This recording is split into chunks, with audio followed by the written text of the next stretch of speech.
মানুষের জীবন ক্ষণস্থায়ী, আর এই ক্ষণস্থায়ী জীবনের মধ্যে মানুষ কিছু কিছু সম্পর্কের মায়াজালে আবদ্ধ থাকে। তার মধ্যে একটা সম্পর্কের নাম হচ্ছে ভাই বোন। পৃথিবীর সব থেকে বেশি আবেগ অনুভূতি আর খুনসুটির নাম হচ্ছে ভাই বোন। আর এই সম্পর্কে কোনো স্বার্থপরতা থাকে না, থাকে শুধু এক বুক নিঃস্বার্থ ভালোবাসা। এমনকি ভাই বোনেরা একে অপরের জন্য তাদের নিজেদের জীবন বাজি রাখতেও সর্বদা প্রস্তুত থাকে। এমনই এক নিঃস্বার্থ ভালোবাসার গল্প বলবো আজ। একজন ভাই যে তার বোনের জন্য কতটা ত্যাগ স্বীকার করতে পারে সেটা খুব সুন্দরভাবে ফুটিয়ে তোলা হয়েছে আমার আজকের গল্পে। আমার আজকের গল্পটা আপনাদের যতটা বেশি হাসাবে তার থেকেও বেশি কাঁদাবে। বলছিলাম 2008 সালে মুক্তিপ্রাপ্ত বাবো মুভিটার কথা। তো চলুন আর দেরি না করে মূল গল্পে যাওয়া যাক। গল্পের শুরুতেই এই যে ছেলেটাকে পাগলের মতো হাসতে দেখছেন, এই ছেলেটার নাম সাং। আর এই ছেলেটাই আজকের গল্পের মেইন ক্যারেক্টার। সাং কিন্তু মোটেও স্বাভাবিক নয়, সে অ্যাবনর্মাল। এরপরও কিন্তু সে অন্য কারো উপর নির্ভরশীল না। স্কুলের সামনে তার ছোট্ট একটা স্টল আছে, আর সেই স্টলে সে ব্রেড আর অমলেট বিক্রি করে। দোকানের সামনের দিকে একটা ছোট পাহাড় ছিল। সাং যখনই সময় পেত তখনই সেখানে গিয়ে একা একা বসে দূর আকাশের দিকে আর ওই রাস্তাটার দিকে তাকিয়ে থাকত। এটা ছিল তার রোজকার রুটিন। তাকে দেখে মনে হতো সে যেন কারো জন্য অপেক্ষা করছে। সাং প্রতিদিনের মতো আজও বসে ওই রাস্তার দিকে তাকিয়েছিল। তখন সে একটা মেয়েকে আসতে দেখে। এই মেয়েটার নাম জিংহো। তাকে দেখে সাং খুবই খুশি হয়ে তার দিকে দৌড়ে যায়। সে এতটা এক্সাইটেড ছিল যে দৌড়ে আসতে গিয়ে সে মাটিতে পড়েই যায়। তাকে দেখে যেন মনে হচ্ছিল এত বছর সে এই মেয়েটার জন্য অপেক্ষা করছিল। তো সাং যখন জিংহো মেয়েটার সামনে আসে তখন জিংহো তাকে দেখে জিজ্ঞেস করে, তুমি কি আমাকে চেনো? সাং যেহেতু অ্যাবনর্মাল ছিল তাই জিংহোর কথা শুনে সে একটু লজ্জা পেয়ে দৌড়ে একটু দূরে গিয়ে মুখ লুকোয়। এরপর জিংহো যখন তার কাছে চলে আসে তখন সে আবারও তাকে কিছু না বলেই দৌড় দেয়। জিংহো তো জানতো না ছেলেটা অ্যাবনর্মাল, তারপরও সাংয়ের আচরণ তার কাছে অস্বাভাবিক লাগে। সাং যখন আবারও দৌড়াচ্ছিল তখন তার পা থেকে একটা জুতা খুলে রাস্তার মধ্যে পড়ে যায়। এরপরও সাং জুতাটা না নিয়েই সেখান থেকে চলে যায়। ঠিক সেই সময় রাস্তা দিয়ে একটা ভাঙাড়িওয়ালা তার গাড়ি নিয়ে যাচ্ছিল। সাংয়ের জুতাটা এতই নোংরা আর ছেঁড়া ছিল যে সেটা দেখে সেই ভাঙাড়িওয়ালা জুতাটা উঠিয়ে নেয়। জিংহো তা দেখতে পেয়ে লোকটার কাছ থেকে জুতাটা ফেরত চায়। তখন লোকটা জিংহোর দিকে অবাক দৃষ্টিতে তাকিয়ে জুতাটা তাকে দিয়ে দেয়। কিন্তু জুতোটা দিয়ে বিচ্ছিরি দুর্গন্ধ বেরোচ্ছিল। তারপরও জিংহো নাক চেপে ধরে জুতোটা তার সঙ্গে নিয়ে যায়। জিংহোর ব্যাপারে একটু বলি। জিংহো কিন্তু আজ 10 বছর পর ইউরোপ থেকে ফিরেছে, কিন্তু সে যে আজ ফিরে আসছে এই কথাটা সে আগে থেকে কাউকেই জানায়নি। এরপর সে যখন তার নিজের বাড়ির গেটে গিয়ে ধাক্কা দেয় তখনই ভেতর থেকে তার বাবা আর আন্টি দরজা খুলে জিংহোকে দেখে। তার বাবা এতটা এক্সাইটেড হয় যে সে মেয়েকে জড়িয়ে ধরে। জিংহো এত বছর পর তার বাবাকে পেয়ে খুবই খুশি হয়। তো যাই হোক, রাতের বেলা জিংহো যখন ব্যালকনিতে দাঁড়িয়েছিল তখন নিচ থেকে লুকিয়ে লুকিয়ে সাং তাকে দেখছিল আর বলছিল, তুমি ফিরে এসেছো, আমি খুব খুশি হয়েছি। পরদিন সকালবেলা জিংহোর আন্টি সেই ছেঁড়া জুতোটা দেখে জিংহোকে বলে, সাংয়ের নোংরা জুতোটা এখানে আসলো কিভাবে? জিংহো তখন বলে, সাং আসলে কে? তখন আন্টি বলে, কেন তোমার মনে নেই? ও তোমার ছোটবেলার বন্ধু। কিন্তু জিংহোর সাংয়ের ব্যাপারে কিছুই মনে পড়ছিল না, কারণ সে তো অনেক বছর পরে এখানে এসেছে। জিংহো যেহেতু অনেক বছর পর এসেছিল তাই সে তার পুরনো জায়গাটা ঘুরে দেখার জন্য বাইরের দিকে যায়। রাস্তায় হাঁটতে হাঁটতে সে একটা কফি শপ দেখে সেখানে কফি খেতে যায়। জিংহো যখন কফি খাওয়ার জন্য বসেছিল তখন সেখানকার পরিবেশ দেখে তার মোটেও ভালো লাগে না, কারণ এখানে আসলে যৌনকর্মীদের নেওয়ার জন্য লোক আসতো। আর এই ক্যাফেটা চালাতো সুসাং নামের এই লোকটা। সুসাং জিংহোকে দেখে তার কাছে এসে বলে, আমি এখন কোনো নতুন মেয়ে আর কাজে রাখবো না। জিংহো তখন উত্তর দেয়, আমি এখানে শুধুমাত্র কফি খাওয়ার জন্য এসেছি। তার কথা শুনে নুসাং বলে, এই জায়গাটা ভালো না, তুমি এখান থেকে চলে যাও। তখনই সেই কফি শপে একজন লোক এসে জিংহোর পাশে বসে বলে, আমি একে নিতে চাই। সুসাং তখন লোকটাকে বলে, এই মেয়েটা অন্য মেয়েদের মতো না, ও না বুঝতে পেরেই এখানে এসেছে। এই কথা শুনেই জিংহো সেখান থেকে চলে যায়। কিন্তু রাস্তায় বের হয়ে দেখে সাং তার জন্য অপেক্ষা করছে। তাকে দেখে জিংহো একটু খুশিই হয়, কারণ সে এখন তাকে চিনতে পেরেছে। জিংহো যখন তার কাছে গিয়ে কথা বলতে যায় সাং তখন লজ্জা পেয়ে বলে, তুমি তো আমার সাথে কথা বলতে চাইতে না। এই কথা বলেই সে যখন সেখান থেকে দৌড়ে পালাচ্ছিল তখন তার জুতাটা আজও রাস্তায় খুলে পড়ে যায়। জিংহো আজও জুতাটা তার কাছে রেখে দেয়। এদিকে সাং জিংহোর নাম বলতে বলতে খুশিতে দৌড়াতে থাকে।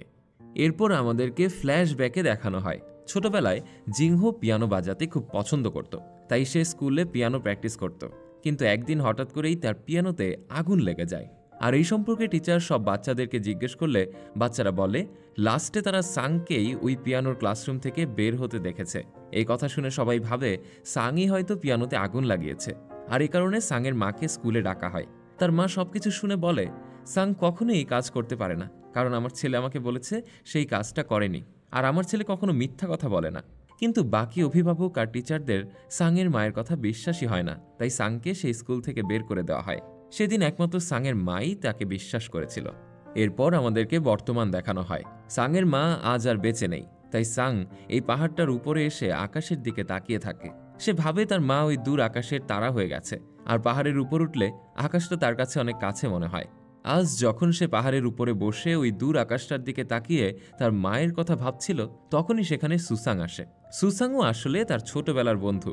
সেই সবসময় সাংয়ের খোঁজ খবর নেয়। আর ছোটবেলায় স্কুলে যে পিয়ানোতে আগুন লেগেছিল সেটা কিন্তু এই সুসাংয়ের কারণেই লেগেছিল। তো যাই হোক, সাংয়ের কিন্তু একটা বোন আছে। সে সবসময় তার বোনের খেয়াল রাখে। রোজ সকালে সাং ঘুম থেকে উঠে তার বোনের জন্য নাস্তা তৈরি করে, আর নাস্তাটা হলো ব্রেড অমলেট, কারণ এটাই সে খুব ভালো মতো বানাতে পারে। আর রোজ সকালে ব্রেড অমলেট বানিয়ে টেবিলের উপর রেখে সাং অনেকগুলো প্লেট বাটি দিয়ে ঢেকে রাখে, কারণ সে ভাবে অনেকগুলো প্লেট বাটি দিয়ে ঢেকে রাখলে খাবারটা গরম থাকবে। সাংয়ের বোনের নাম জেং। সাং তার বোনকে খুবই ভালোবাসত, তাই সে তার দোকানটা তার বোনের স্কুলের সামনেই দিয়েছে, যাতে করে সে সবসময় তার বোনের দিকে খেয়াল রাখতে পারে। কিন্তু জেং তার ভাইকে মোটেও পছন্দ করত না। সে সবসময় তার ভাইকে এড়িয়ে চলার চেষ্টা করত। একদিন সাং যখন তার দোকানে কাজ করছিল, তখনই তার দোকানে জিংহো আসে, কিন্তু তাকে দেখে স্যাং লুকাতে থাকে। সে কোনোভাবেই জিংহোর সামনে আসতে চায় না। জিংহো তখন বলে, শুনলাম তোমার হাতের ব্রেড অমলেট নাকি খুবই মজা, আমি তাই তোমার হাতের ব্রেড অমলেট খাওয়ার জন্য এসেছি। কিন্তু সাং এতটাই নার্ভাস হয়েছিল যে ব্রেড অমলেট বানাতে গিয়ে তার মধ্যে অনেকগুলো চিনি পড়ে যায়। সাংয়ের যাতে খারাপ না লাগে এজন্য জিংহো সেই পুরো ব্রেড অমলেটটাই খেয়ে নেয়। খাওয়া শেষে জিংহো সাংয়ের জুতো ফিরিয়ে দেয়। জিংহোর কাছ থেকে জুতা নিয়ে সাং খুশিতে দৌড়াতে থাকে। সেদিন বাড়িতে ফিরে জিংহো তার ছোটবেলার ছবি দেখছিল। তখন একটা ছবির মধ্যে সে সাংয়ের একটা ছবি খুঁজে পায়। তখন জিংহোর আন্টি বলে, সাং কিন্তু ছোটবেলা থেকে এমন অ্যাবনর্মাল ছিল না, সে আরও 5টা বাচ্চার মতোই স্বাভাবিক ছিল। একদিন একটা জরুরি কাজের জন্য সাংয়ের মা তার বোনকে নিয়ে কিছুদিনের জন্য বাইরে গিয়েছিল, আর সাংকে তার বাবার কাছেই রেখে গিয়েছিল। কিন্তু হঠাৎ করেই তাদের বাসার গ্যাস লিক হয়। তখন সাংয়ের বাবা খুব কষ্টে জানালা খুলে দেয়, আর এতে করে তখনকার মতো তারা বেঁচে যায়। কিন্তু বিষাক্ত গ্যাসের কারণে সাংয়ের ব্রেইন ড্যামেজ হয়ে যায়, আর তার কিছুদিন পরই তার বাবা মারা যায়। সব কথা শুনে জিংহোর খুব খারাপ লাগে। সেদিন রাতের বেলা সাং যখন জিংহোকে লুকিয়ে দেখার জন্য এসেছিল, তখন জিংহো আগে থেকেই সেখানে দাঁড়িয়েছিল, কারণ সে জানতো সাং এই সময় তাকে দেখার জন্য এখানে আসে। কিন্তু জিংহো যখন তার সামনে আসে, তখন সাং জিংহোকে দেখে আবারও লুকাতে শুরু করে। জিংহো তখন তার কাছে গিয়ে বলে, এই তুমি এমন করো কেন? এই কথা শুনেই সাং বলে, তুমি তো আমাকে বলেছিলে যে তুমি আমাকে আর কখনোই দেখতে চাও না। কিন্তু জিংহো কবে এই কথা বলেছে আর কেন বলেছে সেটা তার একদমই মনে নেই। তাই সে হেসে বলে, এখন আমরা একজন আরেকজনকে দেখতে পারি, তুমি এখন থেকে আমাকে দেখে আর পালাবে না। এরপর জিংহো সাংকে একজোড়া জুতা গিফট করে, কারণ সে বুঝতে পারছিল সাংয়ের কাছে কোনো ভালো জুতা নেই। তাছাড়া সে যে জুতা পরে সেটা তার পায়ে ঠিকমতো লাগেও না, এজন্য দৌড়াতে গেলে খুলে যায়। সাং তখন নতুন জুতা পেয়ে খুবই খুশি হয়, কিন্তু বাড়ি ফেরার পথে তার পুরনো দিনের কথা মনে পড়ে, যেদিন স্কুলে পিয়ানো পড়ে গিয়েছিল আর জিংহো সাংকে দোষী ভেবে আর কখনো তার সামনে আসতে নিষেধ করেছিল। এই কথা ভেবে তার খুব কষ্ট লাগে। এসব কিছু ভাবতে ভাবতে সাং বাড়িতে ফিরে আসে। তার বোন তার পায়ে নতুন জুতা দেখে মুখ ভার করে বলে, আগের জুতোটা কি হয়েছে? কারণ সাং সবসময় তার জুতা হারিয়ে ফেলত। এভাবেই আসলে দিন কাটছিল। প্রকৃতির নিয়ম অনুযায়ী একসময় সেখানে তুষার পড়া শুরু হয়ে যায়। এটা দেখে সাং খুব খুশি হয়ে জিংহোর বাড়ির সামনে চলে আসে। তাকে দেখে জিংহো বলে, তুমি কি আমার সঙ্গে দেখা করার জন্য এসেছ? সাং উত্তর দেয়, তুমি যখন পিয়ানো বাজাতে তখন তুষার পড়তো। কিন্তু জিংহো তার কথা এড়িয়ে গিয়ে বলে, চলো আমরা বাইরে কোথাও গিয়ে বসি। এমন সময় আমাদের সুসাংকে দেখানো হয়। তার পাশেই মেয়েটার নাম হিয়াং। সে সুসাংয়ের সঙ্গেই কাজ করে, কিন্তু সে সুসাংকে খুব ভালোবাসে। তাই সে তার কাছে এসে বলে, বাইরে স্নো পড়ছে, তাই আজ আমার কাজে যেতে ইচ্ছে করছে না, তুমি কি আমাকে বাইরে কোথাও নিয়ে যাবে? সুসাংও মনে মনে তাকে পছন্দ করত, তাই সেও তার কথায় রাজি হয়ে যায়। হিয়াং আজ তার মনের মানুষের সাথে বাইরে যাবে, তাই সে খুশি মনে রেডি হচ্ছিল। ঠিক তখনই হিয়াংয়ের কাছে তার বসের ফোন আসে। বেচারা হিয়াংয়ের ইচ্ছা না থাকা সত্ত্বেও তাকে তার বসের কাছে যেতে হয়। এদিকে সাং আর জিংহো বাইরে একটা জায়গায় বসে আছে। জিংহো তখন বলে, আমি যখন ইউরোপ ছিলাম তখন আমি পিয়ানো বাজাতে ভয় পেতাম, আর আমি সেই ভয়ের কারণেই ওখান থেকে চলে এসেছি। আমি আবার ওখানে ফিরে যেতে চাই না, কিন্তু আমি বুঝতে পারছি না আমি এখন কি করব। তুমি বলো তো আমি এখন কি করব? এই কথা শুনেই সাং হাসতে থাকে। সাংকে হাসতে দেখে জিংহো বলে, বুঝতে পেরেছি, আমাকে এখন খুশি থাকতে হবে, আর অন্য কিছু পরেও দেখা যাবে। অপরদিকে সুসাং কিন্তু এখনও জানে না যে হিয়াং তার বসের কাছে গেছে, তাই সে তার জন্য অপেক্ষা করছিল। এদিকে জিংহো সাংয়ের কাছ থেকে বিদায় নিয়ে যখন বাড়ি ফিরছিল, তখন সে রাস্তায় সাংয়ের মতো ড্যান্স করতে করতে ফিরে। তখন হঠাৎ করেই সে সুসাংয়ের সামনে পড়ে যায় আর তাকে হাই বলে চলে যায়। সুসাং জিংহোকে ড্যান্স করতে দেখে সেও এভাবে ড্যান্স করতে করতে সাংয়ের বাড়ির সামনে এসে সাংকে বলে, চলো তো আমরা বাইরে কোথাও যাই। এরপর তারা দুই বন্ধু মিলে বাইরে এসে ডিনার করে, কিছুটা মদ পানও করে। মদ পান করার কারণে সুসাং ঠিকমতো দাঁড়াতেও পারছিল না, তাই সাং তাকে ধরে তার বাড়িতে নিয়ে আসে। তারা যখন আসছিল তখন রাস্তায় সুসাং হিয়াংকে তার বসের সঙ্গে দেখে। এতে তার খুবই খারাপ লাগে। সুসাং ঠিকমতো দাঁড়াতেও পারছিল না, তাই সেদিন রাতে সাংয়ের বাড়িতেই থেকে যায়। সকালবেলা সুসাংয়ের যখন ঘুম ভাঙে তখন সে দেখে সাং ব্রেড অমলেট বানিয়ে তার বোনের জন্য রেখে গেছে, কিন্তু জেং সেটা না খেয়েই চলে যাচ্ছিল। এটা দেখে সুসাং তাকে বলে, তুমি এখনও সাংকে অপছন্দ করো? কিন্তু জেং তার কোনো কথার উত্তর না দিয়ে তাকে ইগনোর করে সেখান থেকে চলে যায়। জেং রোজ সাংয়ের দোকানের সামনে দিয়েই যেত, কিন্তু সে কখনোই সাংয়ের সঙ্গে কথা বলা তো দূরে থাক, তাকিয়েও দেখে না। এতে আসলে সাং খুবই কষ্ট পায়। তখন তার মায়ের কথাগুলো তার মনে পড়ে। তার মা তাকে বলেছিল, সবসময় তোমার বোনের খেয়াল রাখবে, এই পৃথিবীতে ওকে তোমার কাছেই রেখে গেলাম। সেদিন তার মায়ের দেওয়া কথা সাং আজও পালন করে যাচ্ছে। পরদিন জিংহো কফি খাওয়ার জন্য সুসাংয়ের ক্যাফেতে আসে। সেখানে সে সুসাংয়ের সঙ্গে গল্প করতে করতে বলে, আমার অনেক ছোটবেলার একজন বন্ধুর সঙ্গে আমার দেখা হয়েছে। আমি প্রথমে তাকে চিনতে পারিনি। সে অনেক নোংরা থাকে, মাঝে মাঝে অনেক স্টুপিড কাজও করে। ওর সঙ্গে কথা বলতে গেলে অনেক সময় বিরক্ত লাগে, এরপরও তার সঙ্গে থাকতে আমার অনেক ভালো লাগে। এসব কথা শুনে সুসাং বুঝতে পারে জিংহো সাংয়ের কথা বলছে, তাই সে বলে ও আমার বেস্ট ফ্রেন্ড হয়। তারা যখন এসব কথা বলছিল তখনই সেখানে সুসাংয়ের বস চলে আসে আর সুসাংকে বলে, তুমি কি এখন কাজ রেখে ডেটিং করতে শুরু করেছো? এ কথা শুনেই সুসাং মন খারাপ করে জিংহোকে সেখান থেকে চলে যেতে বলে, কারণ সুসাংয়ের বস অনেক খারাপ একজন লোক ছিল। জিংহো যখন বাড়ি ফিরছিল তখন তার ছোটবেলার একটা কথা মনে পড়ে। একদিন ছোটবেলায় একটা অনুষ্ঠানে পিয়ানো বাজানোর সময় জিংহো তার সুর ভুলে গিয়েছিল। সেদিন বাইরে থেকে সাং তাকে তার সেই সুর মনে করিয়ে দিয়েছিল। এই কথা মনে করতেই জিংহোর খুব ভালো লাগে। এরপর সাং আর জিংহোকে সেই পাহাড়ের উপর বসে থাকতে দেখি, যেখানে সাং একটু সময় পেলেই গিয়ে বসে। জিংহো সাংকে বলে, তুমি কি সত্যি একদিন আমার জন্য অপেক্ষা করছিলে? সাং তখন একগাল হেসে দিয়ে বলে, হ্যাঁ। এরপর তারা দুজন মিলে গল্প করে অনেক ভালো একটা সময় কাটায়। এদিকে হিয়াং সুসাংয়ের কাছে এসে বলে, আমি আর এই কাজ করতে চাই না, আমার কাছে বস যত টাকা পায় সব টাকা আমি ফিরিয়ে দেব। এই কথা শুনেই সুসাং বলে, ঠিক আছে, তুমি যদি এই কাজ করতে না চাও তাহলে এখান থেকে চলে যাও। সুসাং জানতো এই কথা যদি তার বস জানতে পারে যে সে হিয়াংকে যেতে দিয়েছে তাহলে তার অবস্থা কি হবে। তারপরও সে হিয়াংকে যেতে দেয়। এদিকে স্কুলে সাংয়ের বোনের শরীরটা খারাপ হয়ে যায়, তাই সে তার বান্ধবীদেরকে বলে তার এই শরীর খারাপ নিয়ে সে সাংয়ের দোকানের সামনে দিয়ে যেতে পারবে না, তাই সে অন্য রাস্তা দিয়ে বাড়ি চলে যায়। এদিকে সাং কিন্তু দোকানে বসে তার বোনের স্কুলে যাওয়া আসার পথে নজর রাখত, কিন্তু সেদিন সে তার বোনকে দোকানের সামনে দিয়ে যেতে না দেখে দোকানে বসে অনেক রাত পর্যন্ত তার বোনের জন্য অপেক্ষা করতে থাকে। এভাবেই অপেক্ষা করতে করতে তার একটু ঘুম ঘুম আসলে সে ভুল করেই গরম কড়াইয়ের উপর হাত দিয়ে ফেলে, আর সঙ্গে সঙ্গেই তার হাতটা পুড়ে যায়। এরপরও সে তার বোনের জন্য অপেক্ষা করতে থাকে। অনেক রাত পর্যন্ত দোকান খোলা দেখে জিংহো সেখানে এসে তার কারণ জিজ্ঞেস করলে সাং তাকে সবকিছু খুলে বলে। সবকিছু শুনে জিংহো বলে, এত রাত পর্যন্ত কি কেউ স্কুলে থাকে? সে হয়তো অন্য রাস্তা দিয়ে বাড়ি চলে গেছে, চলো তো আমরা ওকে বাড়িতে গিয়ে খুঁজি। তার কথা শুনে সাং তার দোকান বন্ধ করে বাড়ির দিকে রওনা হয়। বাড়িতে গিয়ে দেখে জেং তার রুমে ঠিকই ঘুমাচ্ছে। বোনকে দেখতে পেয়ে সাং খুবই খুশি হয়। এরপর জিংহো যখন বাড়ি ফিরে যাচ্ছিল তখন সাং তাকে হাত নেড়ে বাই বলে। বাই বলার সময় জিংহো সাংয়ের পুরা হাতটা দেখে ফেলে। জিংহো তখন সাংয়ের বাড়ির ভেতরে এসে তার পুরা হাতে মলম লাগিয়ে দেয় আর তাকে জিজ্ঞেস করে, তুমি এখন কি করবে? সাং বলে, আমার মা আমাকে বলে দিয়েছে ঘুমানোর আগে ব্রাশ করতে, কিন্তু মা আমাকে গোসল করতে বলেনি, এজন্যই আমরা সাংকে নোংরা দেখি। এই কথা শুনে জিংহো সাংকে গোসল করিয়ে দেয়। জিংহো যখন সাংকে গোসল করিয়ে দিচ্ছিল তখনই সাংয়ের মায়ের কথা মনে পড়ে যায়। তার মাও তাকে এভাবেই গোসল করিয়ে দিত। সাংকে গোসল করিয়ে দিয়ে জিংহো তখন বাড়িতে চলে যায়।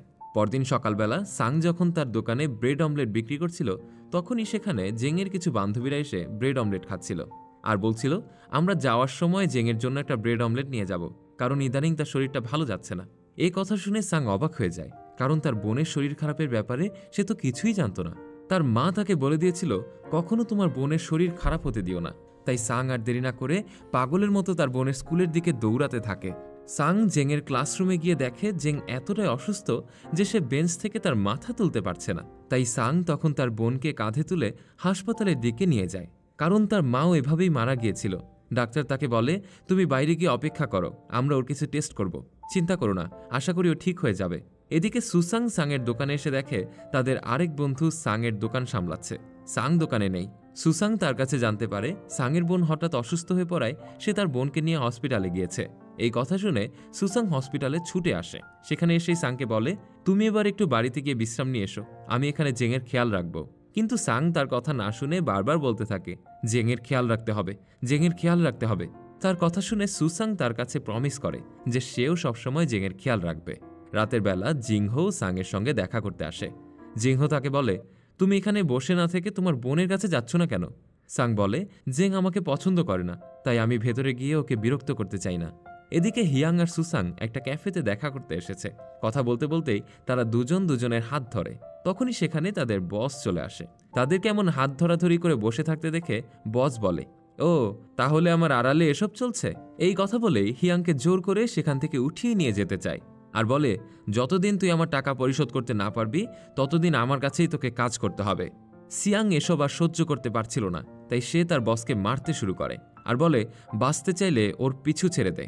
অপরদিকে সাং হসপিটালে যেখানে বসেছিল সেখানে তার সামনে একজোড়া নতুন জুতো আর জুতার সঙ্গে একটা চিরকুট ছিল। তাতে লেখা ছিল, এই জুতাটা আর হারিও না। জুতার চিরকুটটা পেয়ে সাংয়ের মুখে হাসি ফুটে ওঠে। সে বুঝতে পারে এটা কে দিয়েছে। আসলে জিংহোর দেওয়া আগের জুতোটা সাং হারিয়ে ফেলেছে। এদিকে জেংয়ের জ্ঞান ফিরে এসেছে। ডক্টর তার সামনে বসে বলছে, তোমার ভাইকে দেখছি ছোটবেলা থেকেই তার দোকানে কাজ করতে, কখনোই তার দোকান বন্ধ করতে দেখিনি। তাকে আমি কখনো তার নিজের জন্য কিছু কেনাকাটাও করতে দেখিনি। আমি তো মাঝে মাঝে ভাবতাম ও তো নিজের জন্যই কিছু করে না, তাহলে এত কাজ করে কেন? কিন্তু কাল যখন তুমি হসপিটালে অ্যাডমিট হলে তখন হসপিটালের বিল দিতে গিয়ে তার চোখে মুখে আমি অন্যরকম খুশি দেখেছি। আর এই খুশি দেখে আমি বুঝতে পেরেছি যে এতদিন এত কিছু সে তোমার জন্যই করেছে। জেংয়ের আসলে কি হয়েছে সেটা আপনাদের জানতে খুব ইচ্ছে করছে, তাই না? চলুন জেনে আসি ডাক্তারের কাছ থেকে। জেংয়ের আসলে কিডনি ড্যামেজ হয়ে গিয়েছে। ডক্টর যখন সাংকে কথা বলে তখন সাং খুব উত্তেজিত হয়ে বলে, আমার কিডনি নিয়ে নিন।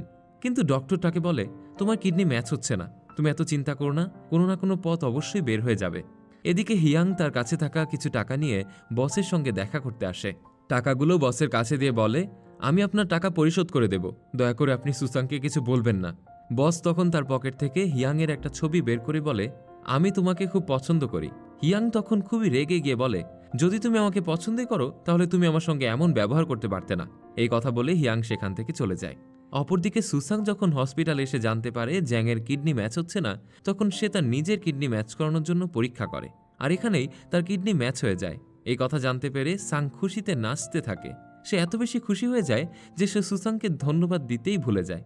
জিংহো তখন সুসাংকে বলে, সরি, ও হয়তো খুশিতে তোমাকে ধন্যবাদ দিতেই ভুলে গেছে। সুসাং বলে, ওর জায়গায় আমি থাকলে আমিও হয়তো এমনটাই করতাম। এরপর সাং জ্যাংকে দেখার জন্য দরজা খোলে। জ্যাং তখন সাংকে দেখতে পেয়ে ভেতরে আসতে বলে।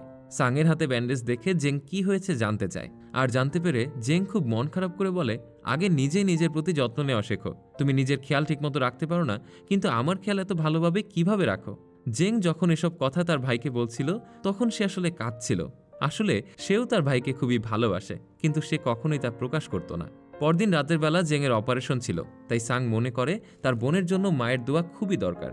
তাই সে জিংহোকে নিয়ে সেই পাহাড়ের উপর চলে আসে। কিন্তু সেদিন আকাশে মেঘ থাকায় তারা দেখা যাচ্ছিল না। তাই সাং জিংহোকে বলে, তুমি পিয়ানো বাজাও, তাহলেই সবকিছু ঠিক হয়ে যাবে। জিংহো কাঁদতে কাঁদতে বলে, আমি এটা করতে পারবো না। এদিকে হিয়াংয়ের বস বুঝতে পারছিল হিয়াং সুসাংকে ভালোবাসে, তাই সুসাং যদি দুনিয়ায় না থাকে তাহলেই হিয়াং আবারও তার কাছে ফিরে আসবে।